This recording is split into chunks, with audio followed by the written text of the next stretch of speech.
U.S. life insurance companies have reported an overwhelming and unexplainable increase in all-cause deaths among 18 to 49-year-olds. Along with that, there's also been an increase in certain medical diagnoses, such as miscarriages and Bell's palsy. Well, when I first started seeing these strange anomalies in the blood, it's just there's something different about the blood. All of these people that were dying, doesn't matter what they died of, they were having this unique, there's this unique change in the blood. I feel as though I am seeing something that could be causing their death. No one will see what I see. So in the very beginning, I'm thinking, okay, so COVID could have caused this possibly, but now I'm seeing these in people that supposedly never had COVID, and then you find out they were vaccinated. And so it's like, okay, so it's the vaccine might be causing this.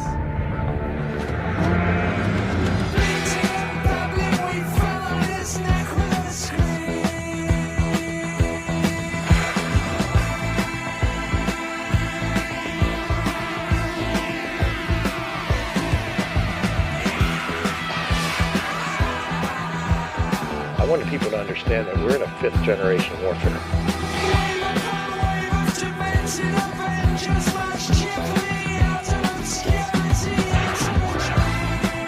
They now shape the news openly to manipulate and deceive the American population.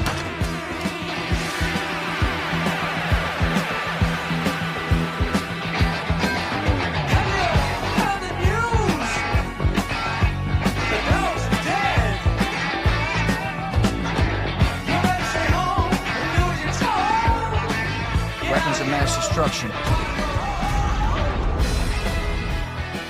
But you don't believe in any conspiracy theory? Jane, what more can you tell us about the Sullivan Brothers building and its collapse? Leaf of science. And we're injecting them in little kids' arms. An 18-year-old health worker has developed blood clots after a controversial piece of Bigfoot. Just days after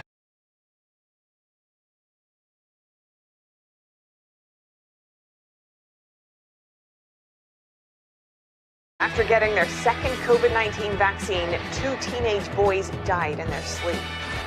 Oh my God! A 9-year-old went to sleep in Eagle Mountain and never woke up. school cheerleader who died suddenly. Who knows? Young people are dying these days. You know, Matt and I are constantly talking about Malthusian theory. Malthusian theory, I know. I'm sure you are. It says it on one of the coffee cups I was given. You know, when I was at junior college, Chabot Junior College, we finished a history course, and the professor wrote up, you need to learn this word. He wrote up the word triage, which represented, I was told, the concept that eventually the world will have too many people in it in order to subsist on its own. And that stuck with me for a long time, and that's what Inferno is about, the quantum physics of overpopulation. In an instant, there could be too many people on the planet Earth, and actually the math does add up. Just give us a 20-second definition of Malthusian theory, which is amazing. Well, that's what I'm built for. I, Thomas Robert Malthus, have merely done you the service of stating the obvious, that the demographics of our situation equal death. Reverend Thomas Robert Malthus was a British demographer of the late 1700s and was the first to popularize the idea that there's simply too many people using up too much resources. How many cars, stereos, fancy bars? How many people could the world support?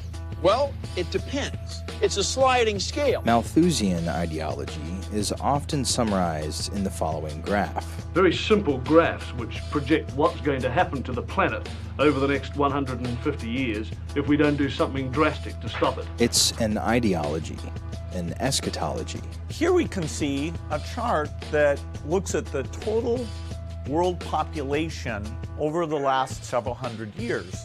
And at first glance, this is a bit scary. And it spawned a new genre of fear that lasted for generations. The fear of overpopulation. We have to get the death rate and birth rate in balance, and there's only two ways to do it. One is to bring the birth rate down, the other is to push the death rate up. If we do not, by humane means, limit our numbers, then numbers are going to be limited by more famines and shortages. It's reaching plague proportion. No intelligent, patriotic American family ought to have more than 2 children, preferably 1. Maybe anybody who's thinking of having a 3rd child ought to go hungry a week. So should we have policies that penalize people for having extra kids in the developed world? So I do think that we should at least consider it. And this is where people start getting nervous talking about overpopulation and population issues because they're scared that I'm going to take away their rights to have children. It's the belief in a coming apocalypse and that it is you and I who are ushering it in. We're even running out of sand, which may not seem important, but without it you can't make concrete or glass, like for windows, so you can look outside and see the world ending. Now, the world today has 6.8 billion people.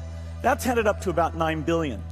Now, if we do a really great job on new vaccines, health care, reproductive health services, we could lower that by perhaps 10 or 15%.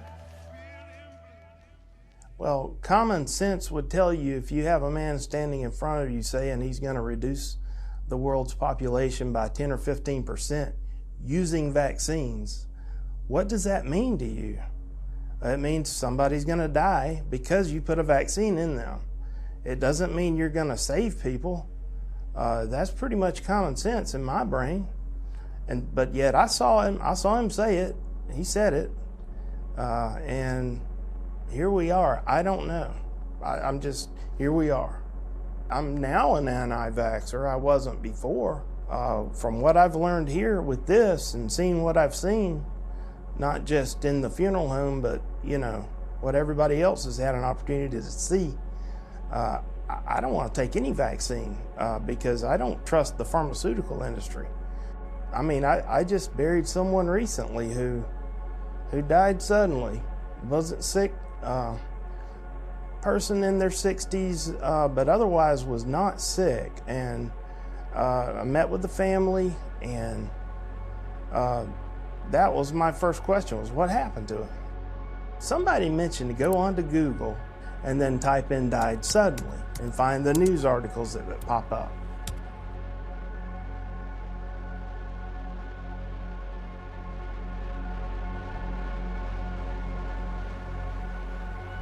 And lo and behold, here's a whole listing of people, of articles, of people within that last week who died suddenly. Younger people, older people, but a lot of younger people around the world. Famous people, athletes have just dropped dead without explanation. And it's like it's no big deal. It's like we just don't know. It happens. But no, it's not happened. It's never happened like this until now. My phone goes over and trying to make sure I don't miss something. I'm hoping that we can get one of those important calls. See, this is both from carotid and veins. Look how thick that thing is. Looks like the alien.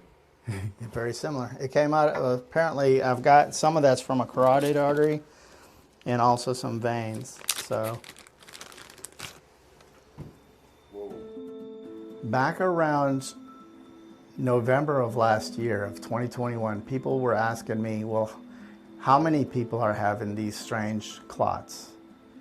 And I didn't have a very good answer for it. So starting in November, I started making notations of whether or not the person was clotted or not, or vaccinated. My green is people that have been verified are vaccinated. Yellow typically is somebody that has smaller clots, and the orange is somebody that had more significant clots, the clots that are really kind of concerning to me. I have it dated for the quarter, numbered by the quarter, so the entire quarter I had about 130. Yeah, only almost 14% had no significant clotting. A lot of the substances that I'm seeing are stuff that looks pretty much, it's this white fibrous stuff. Now, instead of calling them blood clots, I try to refer to them as white fibrous clots or white fibrous structures. How come all of a sudden these things are happening in so many people? When I first started seeing these strange clots, in the beginning I thought, you know, this is kind of weird, it's kind of crazy, I don't understand. As I started gathering more and more photographs, I'm able to share it amongst other people that I work with. I talk to other embalmers that have 30, 40, even 50 years of experience.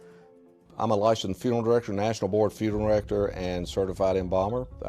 I've been in the death care industry since 1982.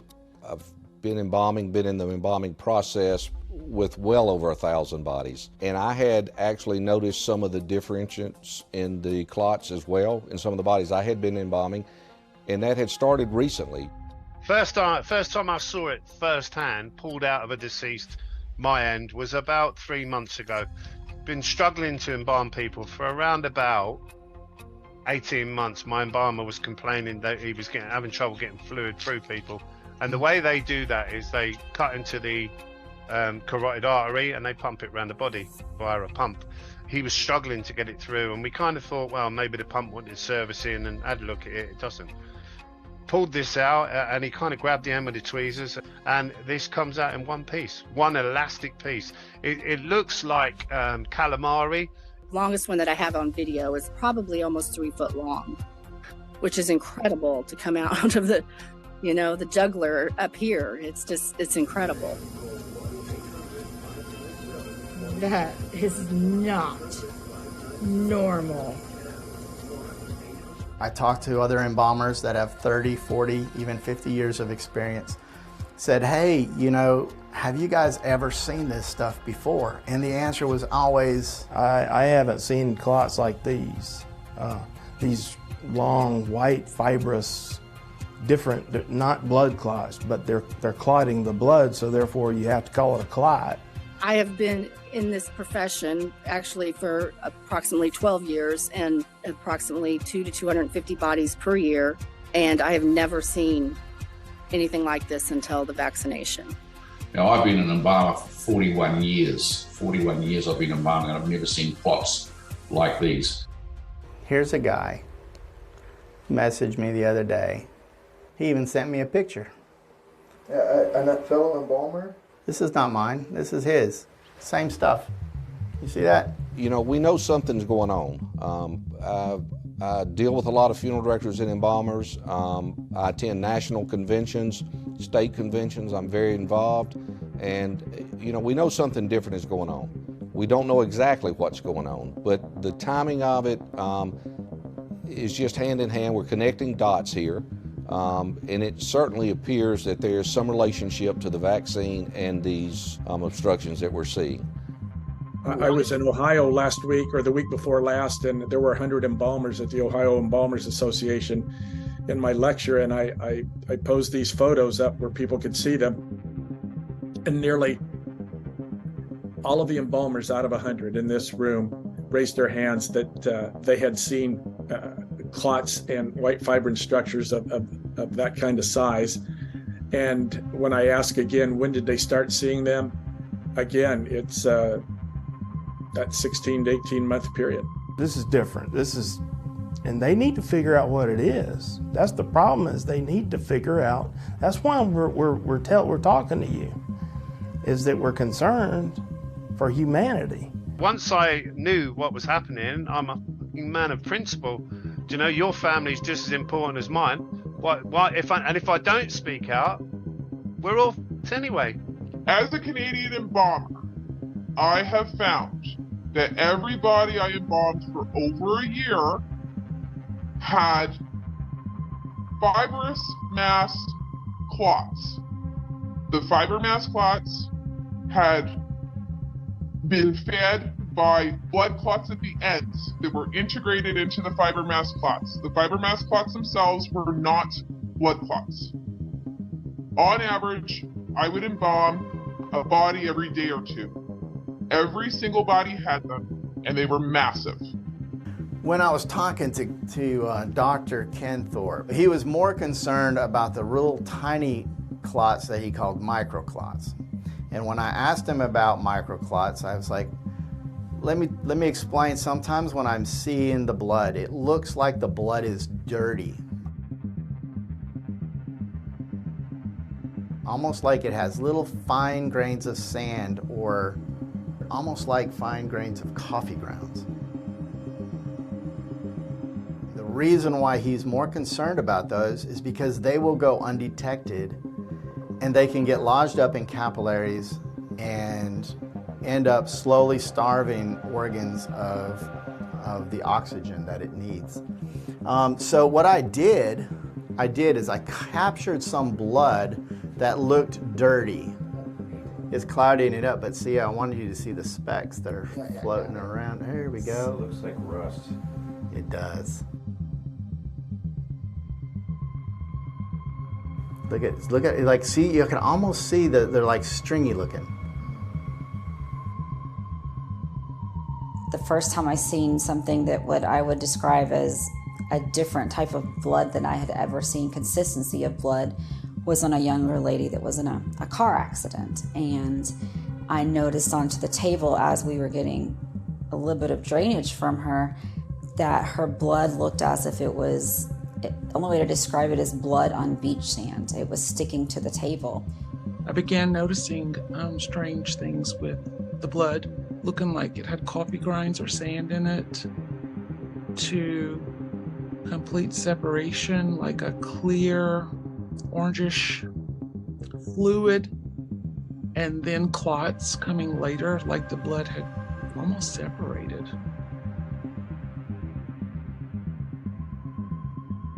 And of course, then there are the fibrin structures that we get, and it doesn't matter if it's a young or old person.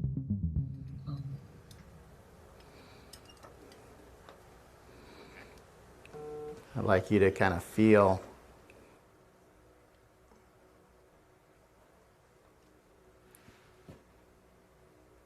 Yeah. You can kind of hold It's on like to a rubber band almost. Yeah, like a rubber band or like calamari. So of course that explains people stroking out, like. And that was my concern in the very beginning of all this. The whole thing was, as I'm seeing all of these strange clots, I'm hearing stories of blood clots and embolisms and sudden heart attacks. Scientists say there has been an increased rise, a sharp rise in unexplained deaths during the pandemic, deaths that are not listed as COVID related.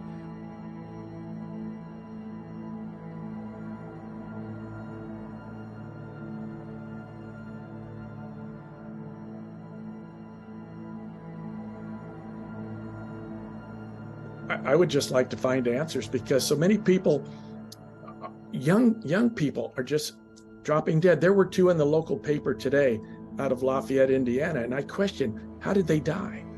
Autopsies are not being done and performed as often and as frequent as it had been done in the past. You know, there's no way that that type of obstruction would not cause stroke, heart failure, some type of pulmonary embolism that would certainly take someone out. Now, most of the people are not autopsied. Therefore, no one will see what I see. And that's why what we see back there, people need to know. Nobody will know unless we tell them what we're seeing, because it happens, and then you have a visitation and a burial, and it's over. I feel as though I am seeing something that could be causing their death. And the dead can't speak for themselves, so therefore, the only way to bring this forward is like, I have to speak for them.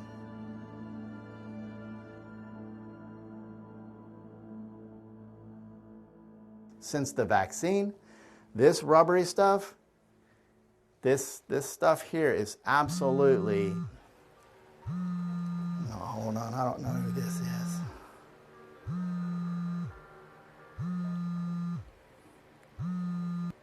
Hello? Yes. Okay. I'll be there as soon as I can. I'll be there as soon as I can. I'll give you a call shortly. All right. Bye. Okay. Well, it looks like I got to go to work. So maybe you guys can come with me and we can talk along the way. That they would let us shoot. I've been trying to warm people up to the idea of doing it. So maybe we just go ahead and try to go up there, and I'll give them a call as we're on our way and see what they say.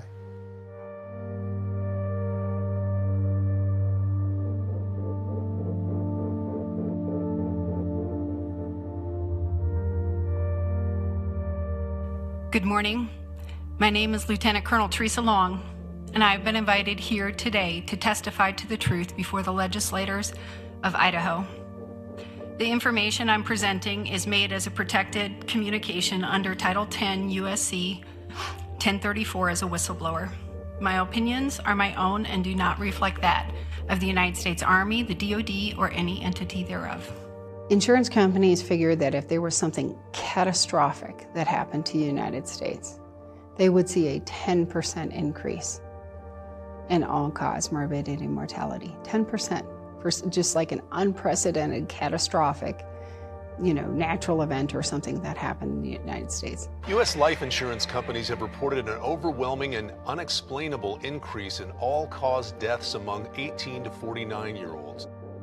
40% is no one's even calculated that. I mean, that's never been factored into what things would look like. It's apocalyptic. In my 15 years as a doctor taking care of soldiers, I have never seen this litany of debilitating and potentially deadly medical conditions in soldiers. These conditions included strokes, transient ischemic attacks, pericarditis, myocarditis, erratic heart rates, arrhythmias, rapid onset and progression of various cancers to include testicular cancer, esophageal cancer, brain tumors, neuroendocrine tumors, spinal tumors, thyroid dysfunction, multiple sclerosis, cognitive impairment, persistent severe insomnia, suppression of the immune system, unprovoked blood clots in the splenic and portal vein, avascular necrosis, liver dysfunction, menstrual irregularities, and miscarriages. Well, I think if you look at the 5.3.6 post-marketing analysis report, the 1,291 adverse events, I don't think those came as diagnostic tests. I think they came as confirmatory tests. You ordered a product, you wanted the product to kill people. Hey, stockholders, we got exactly what you ordered. Fourth shot, Bourla, the CEO of Pfizer. Good for CVS, good for Walmart, good for your health. When I reached out to Army Public Health Command and numerous senior medical and operational leaders about my safety concerns, I was ignored. Threats against my career were made, but no appropriate actions were taken to fully investigate the number and scope of adverse medical events after COVID vaccines. What I was here today to speak about truly was the weaponization of public health. Oh, I forgot to mention, I'm also a whistleblower. That's my... That person right there called me one day. I called her, I can't remember, it was an email.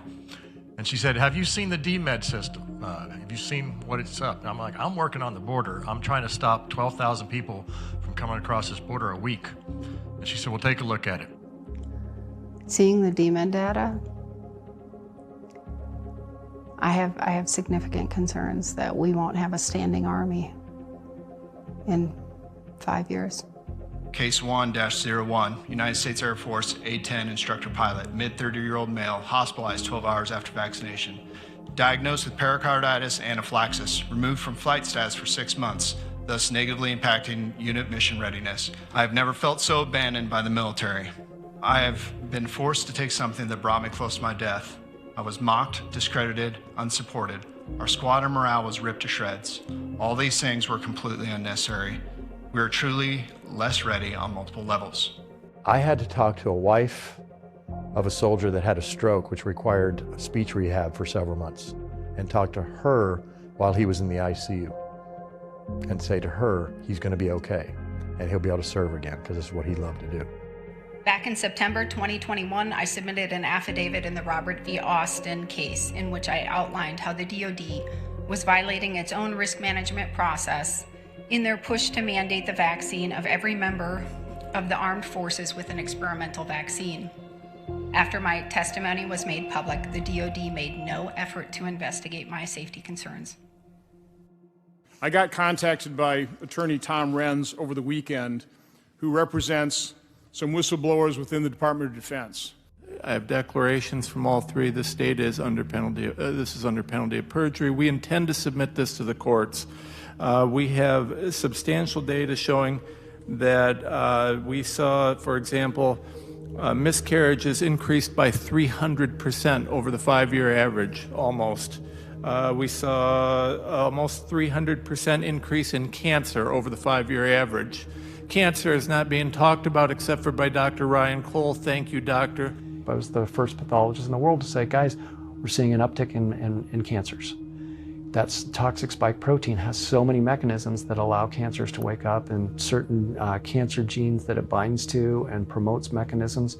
Everywhere I go, radiologists, interventional radiologists, oncologists, cancer surgeons like I met today, cancer, cancer, cancer. 30-year-olds, 20-year-olds, 40-year-olds, reactivated or second shot, third shot, month later, breast cancer, stage 4 everywhere. We saw, this one's amazing, neurological. So neurological issues which would affect our pilots, over 1,000% increase. 1,000. 10 times. That's 10 times the rate, and obviously that 83,000, 82,000 per year to 863,000 in 1 year. Our soldiers are being experimented on, injured, and sometimes possibly killed. Senator Johnson looked in the camera and said, the Department of Defense, the Biden administration is on notice. They must preserve these records, and this must be investigated. And within 24 hours, that system that is run by the Defense Health Agency was shut down. This is the bottom line up front.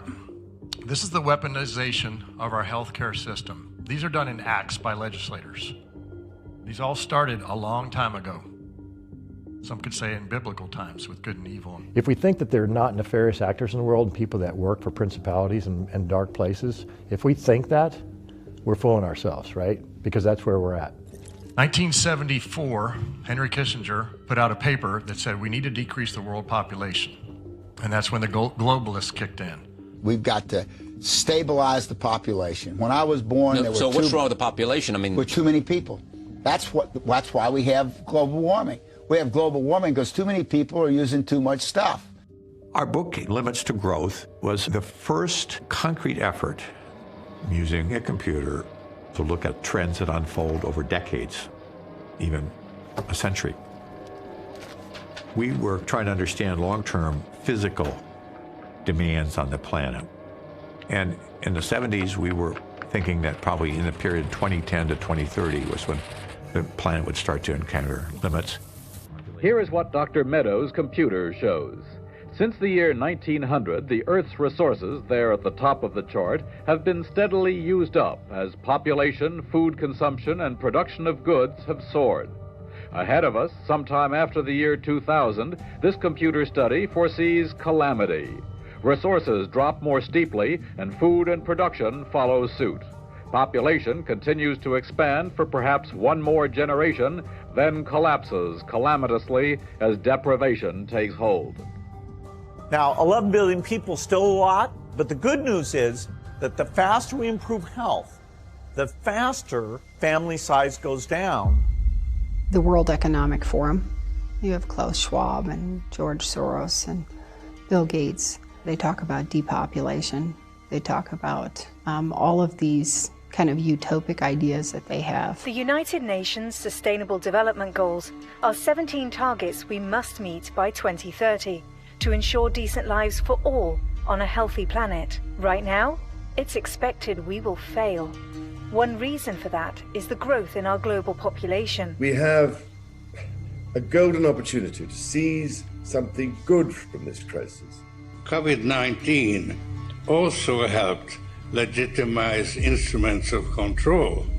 It's a deep, systemic and structural restructuring of our world. Therefore, we have a unique but rapidly shrinking window of opportunity to learn lessons and reset ourselves on a more sustainable path. This pandemic has provided an opportunity for a reset. This is our chance to accelerate our pre-pandemic efforts to reimagine economic systems that actually address global challenges like extreme poverty, inequality, and climate change.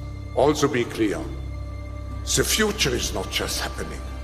The future is built by us. Those people definitely have had tremendous influence and sway in this whole thing. And that is why they seemingly know how to hold these events and almost perfectly predict what's going to happen. The Event 201 scenario is fictional, but it's based on public health principles, epidemiologic modeling, and assessment of past outbreaks. An outbreak that circles the globe and affects people everywhere. In other words, we've created a pandemic that could realistically occur. I know we would all agree that if we had a vaccine in hand for CAPS, it'd be a game changer. A majority of Americans expect a vaccine to be available within 2 months, and 65% of those polled are eager to take the vaccine, even if it's experimental. Vaccinate, vaccinate, make an appointment. Vaccinate, vaccinate, make an appointment. I got the vaccine up inside my Got that vaccine up inside my life. Will we get our dose? Just please hurry. I got nothing. And come on, vaccine. Trust in your healthcare. Shot, shot, shot, shot. Staying alive, staying alive. Time for us to trust and not debate. The vaccine, believe it's safe to take. And we will shoot 500 vials and we will stick 500 more. Have a good time when you're the vaccine. Stick it in me.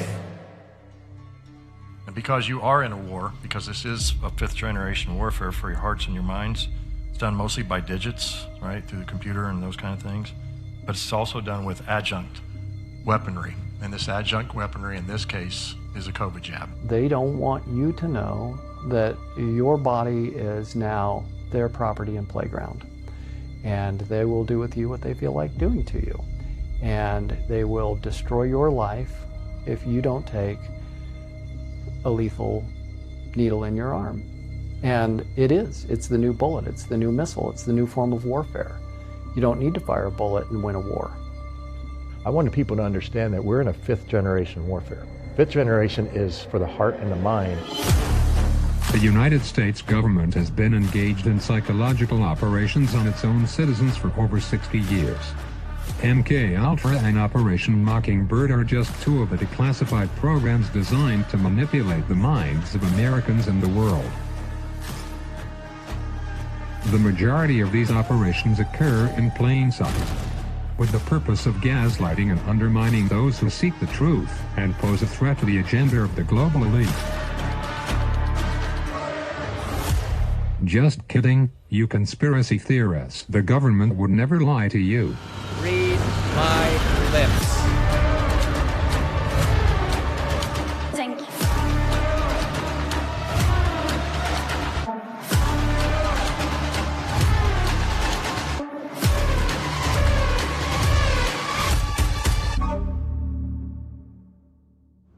Okay. Because we got a call regarding you coming over here multiple times, and it seems like they don't want to talk to you. Well, now it seems that way because she called the police on me. Okay. You should always be suspicious if the people in charge of safety don't want to see the safety data. That should be a red flag. I couldn't understand why people aren't looking at this data. Even the clinical trial for the Pfizer vaccine showed that the vaccine killed more people than the placebo group. It's supposed to be the other way around. So, what's your name? My name is Steve Kirsch. Steve Kirsch? Yes. Okay. Where do you work? What do you work for? I'm a journalist for Substack. Substack? Yeah. Okay. I have about close to 1 million followers on Substack. So I've been called an anti-vaxxer, I've been called a misinformation spreader, MIT has labeled me a misinformation super spreader. And in fact, if you go Google, you type in misinformation super spreader, I'm the top hit in the entire world. Why am I labeled a misinformation super spreader? I have no history at all of being a conspiracy theorist. How do I go from being, hey, you should get vaccinated, waving the flag, I love Tony Fauci, to saying, oh, wow, we've been lied to? How did that happen? I was vaccinated in March of 2021. My wife was vaccinated, and all my kids were vaccinated. So you couldn't call me an anti-vaxxer. I've always gotten all these vaccines that the government has recommended. I've always trusted the government.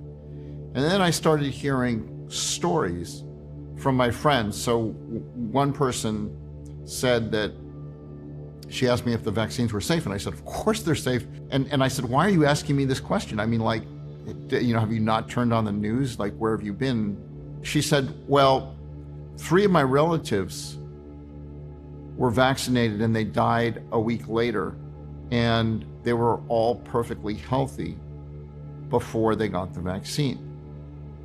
And I said, well, that's impossible. That must be wrong. And then she replied, yeah, but they're dead. Is it really safe, and is it really effective? These vaccines are safe. They are incredibly effective. Vaccines are safe and effective. Getting a booster different from your original vaccination is likely safe and effective. But if there's one message that needs to cut through all this, the vaccines are safe. I promise you, they are safe and effective. Researchers have confirmed that the Oxford AstraZeneca COVID vaccine is safe and effective. This is what you don't see.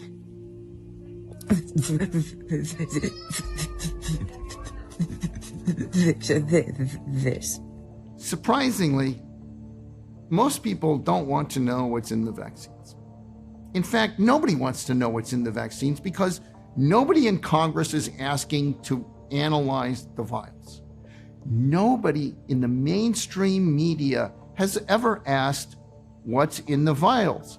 And the public doesn't want to know either because the public's not asking what's in these vaccines. If people understood what was in the vaccine, they'd go apeshit. The first one is a typical package insert that we see with any vaccine. When you open the box, next to the vial, you find a package insert that has information about what the product contains. And this is a typical vaccine insert from a vaccine that helps protect against meningitis. It's a more traditional childhood vaccine. And the other label that I'm going to show you, the other package insert, came from a box of mRNA product. So vaccine that was brought to the clinic for the purpose of giving that to children. And this should look the same as the other package insert that I showed you. But yet when we open it almost 2 years into this, we find that it still says intentionally blank. And I mean, they're allowed to, under emergency authorization, put anything in them they want. And the FDA isn't inspecting any of these facilities. The European Medicine Agency allowed the purity to go from 100% requirement down to 50%. And then all of a sudden in the middle of the shot rollouts, you hear, oh, okay, we don't have to worry about this cold chain. So now you've got degrading products, which probably benefited some people in the sense that they broke down so fast that they got basically some mushy fat and sludge and dodged the bullet. But the ones who got the proper dose at the proper temperature are probably the ones that got harmed the most. I mean, how much do they care? They're making billions. The mRNA was the technology that we had less experience, only 2 years working on this. And actually, mRNA was the technology that never delivered a single product until that day. Not vaccine, not any other medicine. So it was very counterintuitive, and I was surprised when they suggested to me that this is the way to go. You know, Steve Kirsch, by the way, has a great offer out there for your listeners. I don't know if you know about this. No. His offer is anybody from any major academic medical center or any government agency who will come to the table and have a fair discussion on vaccine safety and efficacy, he'll pay him $2 million. Anybody? I offered $1 million, not to win the debate, just to come to the table, $1 million. And when they refused the $1 million, I said, okay, name your price. Is $5 million? $10 million? $100 million? What will it take for us to have a civil discussion on the record, on recorded, where we can go through the evidence in the VAERS system and other pieces of data so that we can have an open discussion about this? So the VAERS is a voluntary reporting system, and it was created this way because the drug companies negotiated with the government to say, the government said, we will give you liability protection for your vaccines. But the quid pro quo is that we're going to establish this vaccine adverse event reporting system, which of course they could have done anyway. We have a VAERS system in the United States. The system in Israel was even worse. In March, these researchers came to the Israeli Ministry of Health and said, hey, we got a problem here. Basically, they're told that the vaccines are killing and hurting people, and you're withholding that information from the Israeli people. So the latest Israeli vaccination studies are out, and Steve Kirsch says the results prove that the government was lying all along about the frequency of adverse events from COVID shots. Shocker. I sent an email to over 200, close to 300 people at the CDC asking if any of them wanted to see the data. Okay. Almost 300 people. Not a single person wanted to see the data at the CDC. Stu, I have the personal cell phone for Grace Lee, who is the chair of the ACIP committee, which is the outside committee of the CDC. I asked if she wanted to see the data. She ignored me. Did they explicitly tell you no, or did they just ignore you? No, they just ignore me. Have you been to this house before? I have, yeah. And for the same reason? Yeah, to let her, to contact her.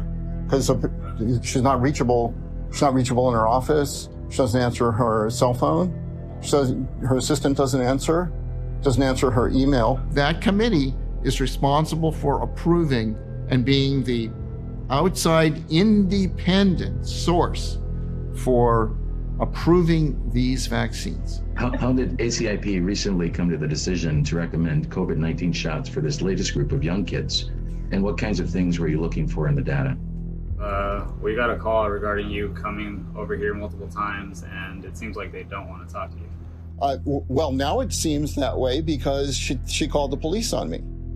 You know, I think we need to recognize that COVID-19 is here to stay, that vaccines make for a safer and more reliable way to develop immunity against infection. But now it's very clear that she's actively avoiding the question of whether she wants to see the Israeli data that shows the vaccines are not safe.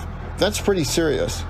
Okay, well, it seems like she's not interested, so... How in the world could anyone, especially the top person in the world responsible for safety, not want to see the safety data that shows that the vaccines are not safe? They don't want to be confronted with even the question, do you want to see the data? They want to have plausible deniability. Was the Pfizer COVID vaccine tested on stopping the transmission of the virus before it entered the market? Did we know about stopping immunization before it entered the market? No. Pfizer vaccine not only stops people from getting sick, but also stops them from spreading the virus to other people. One vaccine could curb virus transmission from just a single dose. They're stopping people also from transmitting the disease. And the chances are very likely that you'll not be able to transmit it to other people. Yes, it will protect you, but honestly, it's not for you. It's so you don't kill other people. It's so you don't spread it to other people. 114 million Americans, nearly half the adult population in this country, has had a vaccine shot already. 114 million of us have had it. The number of people who have died from getting the shot is 0. There are about 14,000 Americans who have reported deaths. Now, That's probably underreported by a factor of 100. So you take the 14,000 deaths that are reported in the VAERS system, you multiply it by 100, you get 1.4 million. But the deaths that happened 5 months later, and that's the bulk of them, are not going to get reported in the VAERS system.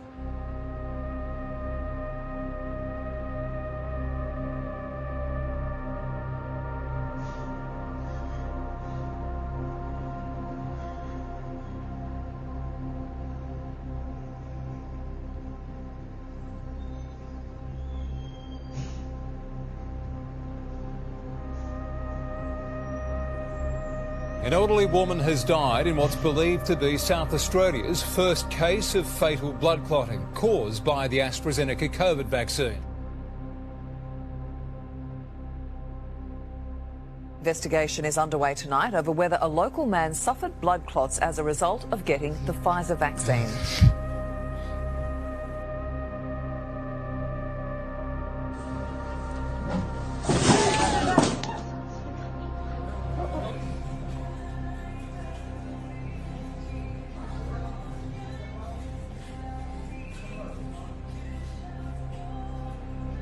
Two teachers who were at Solms Elementary School for more than 20 years and passed away suddenly this school year.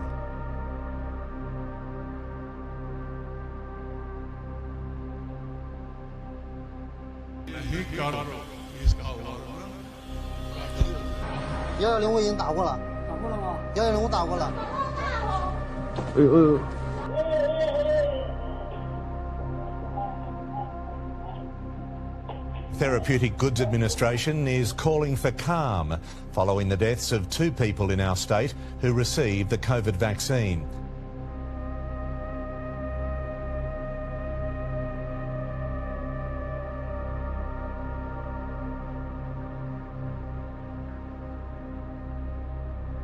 Woodgrove High School student athlete Colette Bain passed away unexpectedly after a medical emergency.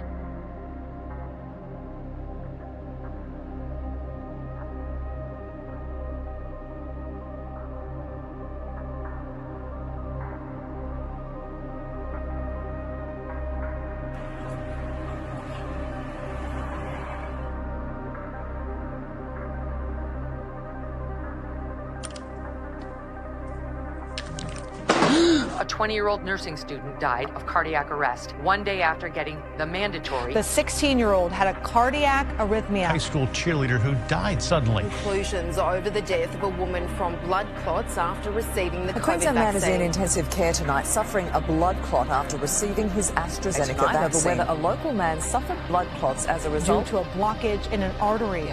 With medical experts confirming the death of a Central Coast woman is likely linked to the jab.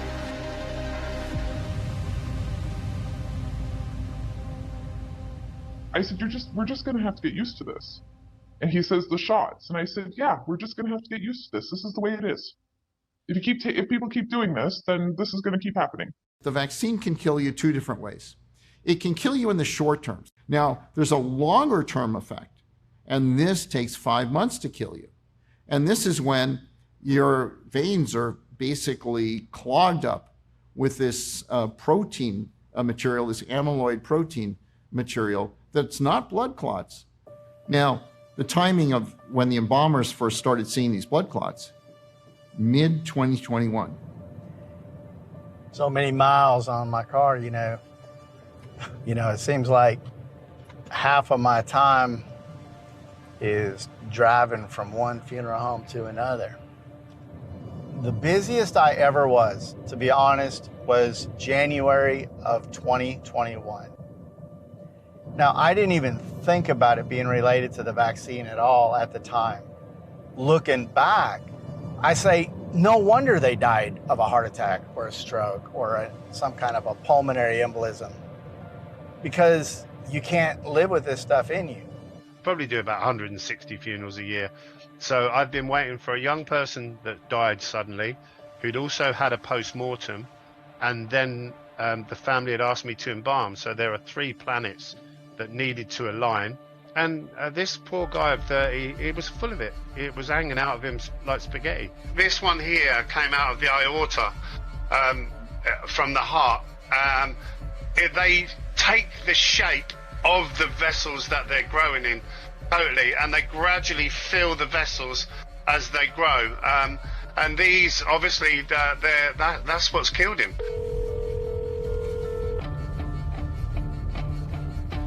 Hey, I just want to let you know I'm pulling into the funeral home here, and I've got some guys that are with me. Are you fine with me bringing them in?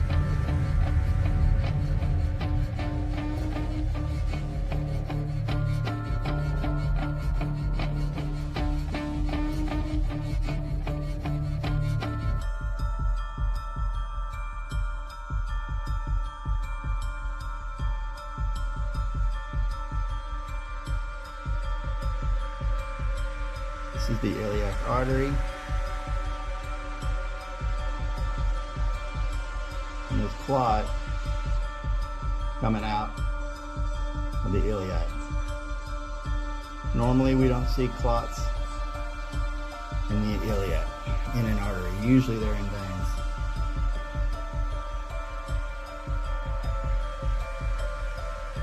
And I'm probably not going to be able to get it all.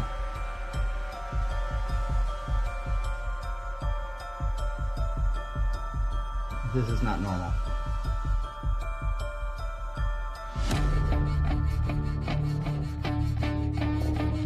Look at the size of this one. The big one came out of the vein. The small one came out of the iliac artery itself.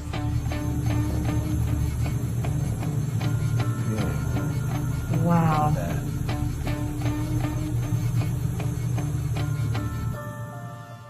As the months passed by, the clots became worse, and each person, the quantity of them was much larger, and they were getting larger. We were doing an injection and drainage into the common carotid artery, and we were getting fluid in, and then all of a sudden it just stopped, and we could not get any more fluid. We were not getting any drainage of any type. Oh, look at that. Oh, watch out, it's gonna spurt. That's a monster. Holy Jesus. Come on. I believe the only way that a medical doctor could see this in the body is if they actually went internally into the body. So this is coming out of a beating heart, all right? Look at this, tell me if it looks the same way.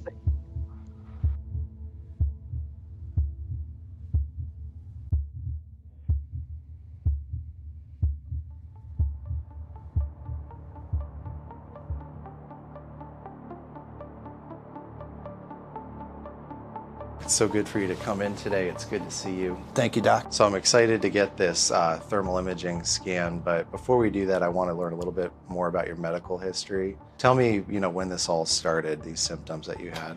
Early August of this year, my legs started swelling. I was getting a lot of pain from the crotch area all the way down to the ankle. They did a Doppler on it, and I had several clots in my leg. Oh, wow. So I was transported to the hospital, and they confirmed that, and also that I had a clot in my lungs. So you went into the hospital, they put you on a blood thinner, presumably? Yes, I got put on Eliquis when I was being released. And come to find out, the Eliquis did not work for me. Okay.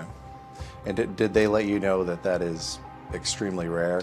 Every doctor I saw said it was extremely rare. Which side did you get the shot in?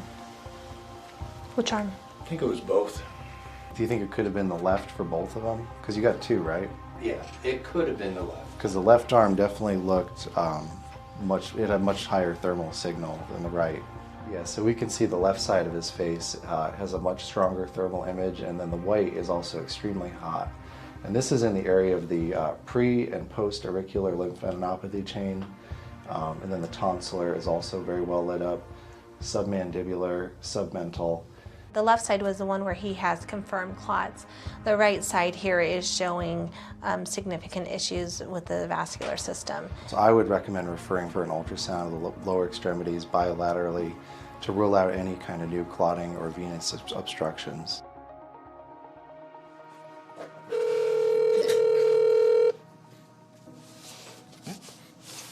Hello. Hi, Michelle. This is Nick and Matthew. How are you? I'm good. So before the vaccines came out, there were 1 to 2 fetal demises every 2 or 3 months. You would see one.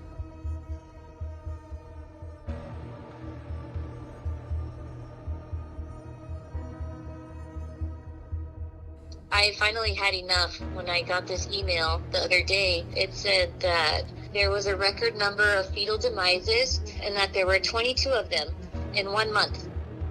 And in this email, it said that it's projected to increase each month. The fetal demise in mothers, gestational mothers, in that 22 to 26 week period.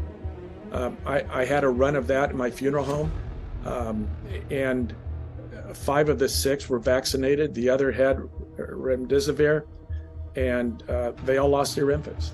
We're just seeing a fridge full of babies, but we're not actually doing the funeral. So that's it's a mystery to me as to where these babies are going. So are you saying there's more fetuses in the refrigerators now than there was prior to 2021? Yeah, I'm saying there's more fetuses now in the refrigerator than I've seen ever before. I've been doing high-risk obstetrics for 43 years. I see a vast number of patients a year.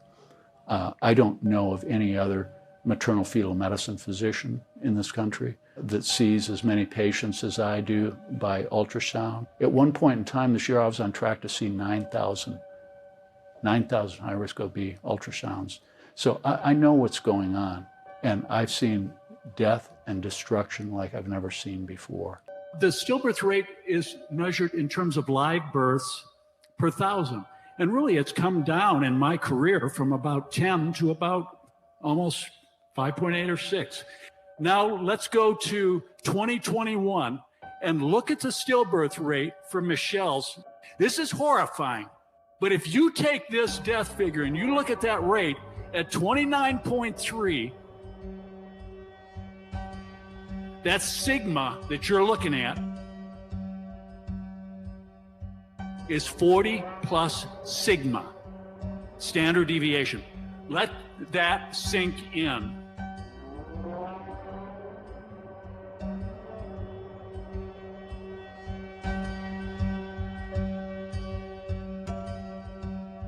This is from Waterloo, Canada. 83 stillbirths, about 4,000 deliveries. That exact same thing you saw with Michelle's.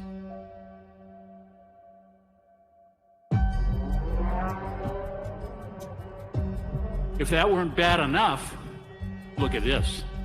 I couldn't even put it. There were 13 dead fetuses in one 24-hour period. One 24-hour period. 1,200-fold increases in menstrual abnormalities. And then when we get into pregnancy, we're looking at a substantial increase in miscarriages, in birth defects, a substantial risk of fetal cardiac arrhythmia, fetal cardiac malformations, significant fetal growth slowing, significant reduction in amniotic fluid, fetal cardiac arrest. So you're saying babies are having heart attacks in the womb? Yes. The vaccine causes a significant inflammatory effect. 3 different safety monitoring systems. Again, they found no significant safety signals for the mother or for the fetus, because we have to remember in obstetrics, we're dealing with 2 patients. So no increased risks to be vaccinated while pregnant. Anything that causes inflammation in my business, in my area of expertise, causes damage, injury, death, and destruction in pregnancy. We've known that for half a century. On March 1st, the FDA released the first round of thousands of pages of data submitted by Pfizer for review of their COVID-19 vaccine. It's the 5.3.6 post-marketing analysis of the adverse events, in which they outlined that 83% of all pregnant women who got vaccinated ended up with a dead baby. They had 270 pregnancies. They could not account for what happened to 238 of those pregnancies. And the remaining pregnancies resulted in a dead baby. And they only had one normal outcome. And originally the documents were going to take 55 years to be released, but because of a court order, we'll get all of the documents by year's end. Thank you for the floor, Mr. President. Honorable National Assembly, in January this year, something happened that has not happened for decades. The birth rate fell by 20% compared to the same period last year. Choba Getot, researcher at the KRTK Institute of Economics, points out that this drastic decline came just 9 months after the COVID mass vaccinations began in Hungary. Now, I will say, a friend of mine, she just told me this the other day, her mother had volunteered at the hospital prior to COVID. So they called her and said, hey, would you come back in and volunteer? And she volunteered obstetrics, right, babies. So she said, yeah, all right. So they retrained her, and then they called her back and said, I guess there's no point in you coming in. We're not having any babies born. I never pass up an opportunity when I see a newborn baby. I stop and I drink it in. Because my heart aches to think that seeing a newborn baby may become one of the rarest things. And I want to be wrong. I hope I'm wrong. But so many people have taken this. There's nothing as close to seeing the face of God as seeing a newborn. And you have just evil that is destroying that. And my heart hurts for God. Like, you could give people all of this.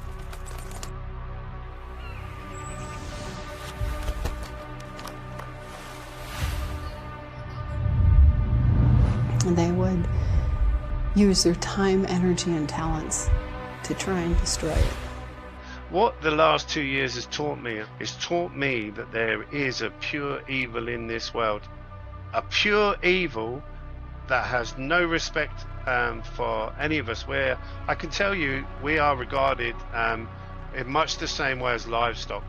We were trained that the one thing that prevented adversaries from deploying bioweapons was that in order for them to have a strategic impact, our enemy would have to have a delivery mechanism that would allow them to expose a large enough population of people in a short enough period of time before the people knew they were being attacked. Dispersion in the air would be cumbersome and ineffective given UV light dispersion, wind patterns, and that there are generally not significantly large enough numbers of people outside concentrated in a small area. Likewise, attempting to put them in water would have limited effectiveness because of dilution, degradation from chloride, etc. But what if? What if hundreds of millions of people would willingly, or under the duress of fear, allow themselves to be injected with a bioweapon? What if global mass vaccination could be accomplished in a short period of time by applying relentless coercion tactics and psychological operations to demoralize people into submission? It's my professional medical opinion that this is a bioweapon and that this was a bioweapon unleashed against humanity with the intent to depopulate and control the population of the world. But basically, it's achieving its goal. If the goal was to reduce the world's population, it's working. This has been well planned. This is Agenda 2030. This is the Great Reset. This is what it's all about, you know. So one of the hardest things, knowing what I know, was accepting that people are going to die because they're just not going to believe it. We have to be the plan.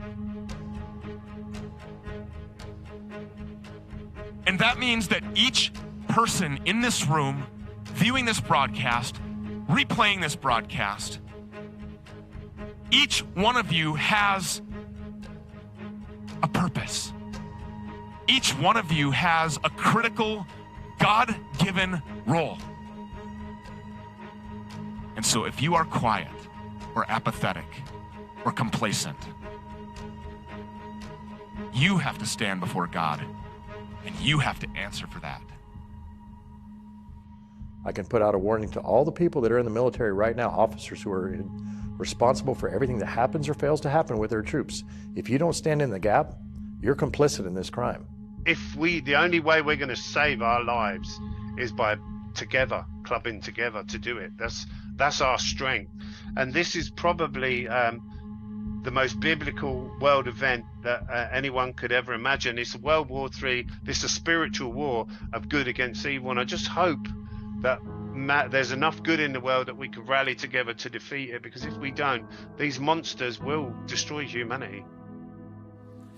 Dance, baby, dance like the world is ending. Dance, baby, dance like the world is ending. Dance, baby, dance, 'cause the world is ending.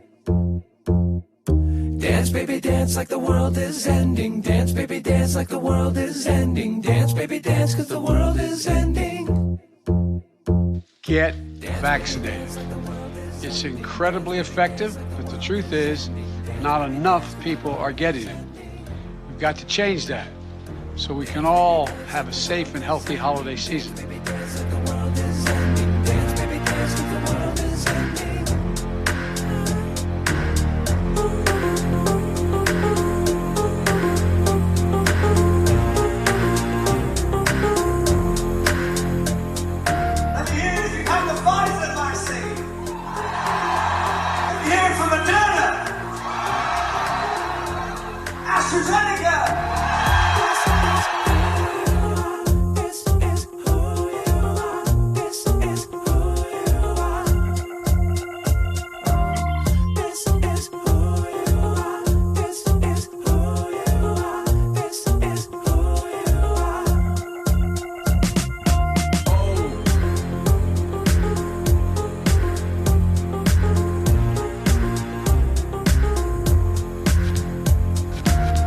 The people who are not getting vaccines, who are believing the lies on the internet instead of science, it's time to start shaming them. If you refuse to be vaccinated, you shouldn't get the same rights as people who've been vaccinated.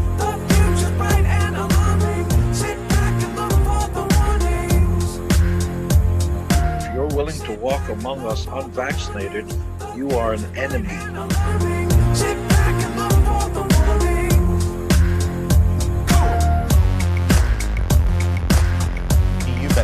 That choice doesn't seem so tough to me. Vaccinated person having a heart attack, yes, come right on in. We'll take care of you. Unvaccinated guy who gobbled horse goo, rest in peace, Wheezy.